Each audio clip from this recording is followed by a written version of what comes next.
So the next talk is going to be early cholecystectomy following percutaneous cholecystostomy tube. Placement is associated with higher morbidity, so similar. Both of these talks were actually done at Stony Brook. I'm a fellow at WashU, so it's a kind of joint effort. Again, we have no relevant disclosures. Again, a little bit of repetition in terms of introduction. One of the most commonly performed procedures, with nearly 750 cholecystectomies being performed in the U.S. Annually. However, it is a standard of care of acute cholecystitis. However, in terms of when the patient presents with severe acute cholecystitis and is unstable, percutaneous cholecystostomy tube is often the management of choice.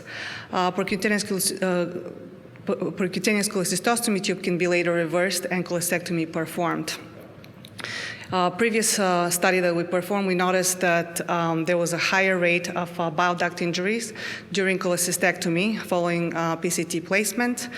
So we were trying to identify potential risk factors to improve outcomes, and one of those risk factors was to evaluate whether timing of cholecystectomy following PCT might improve outcome. And however, that's actually controversial.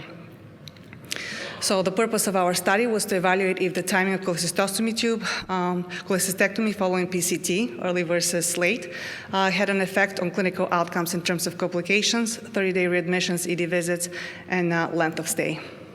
So for this purpose, we again used the SPARCS database, and using ICD-9 and CPT codes, we identified those patients that had a PCT placement and underwent subsequent cholecystectomy between 2000 and 2012.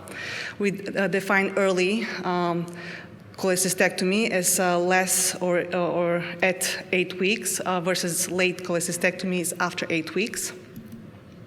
And we compared the two groups in terms of patient demographics, comorbidities, and the trends in terms of complications, 30-day readmissions, ED visits, hospital length of stay, and bile duct injuries.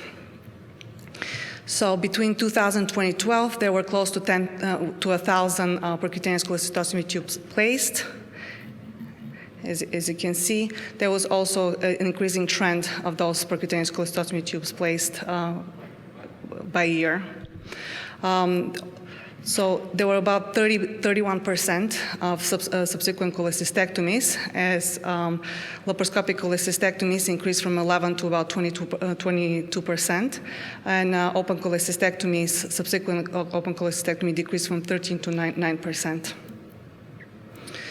So when we compared the two groups of early versus late cholecystectomy, there were not really that many differences between the two groups, except for patients in the early cholecystectomies who were younger. But there was no difference in terms of gender, race, ethnicity, insurance, and there was also no difference in bile duct injuries between the two groups.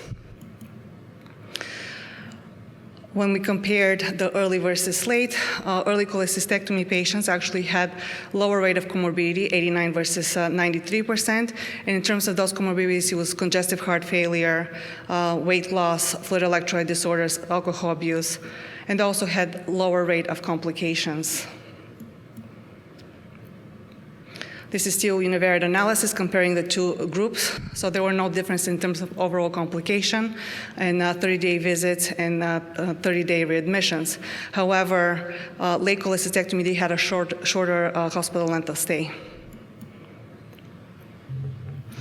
Following multivariate logistic regression, late cholecystectomy had less complications. There were no changes in terms of 30-day readmissions or 30-day ED visits, and late cholecystectomy also had shorter hospital length of stay. So based on these findings, we concluded that early cholecystectomy, less than 8 weeks, is associated with a higher rate of complications and longer hospital length of stay compared to cholecystectomy that's performed after 8 weeks.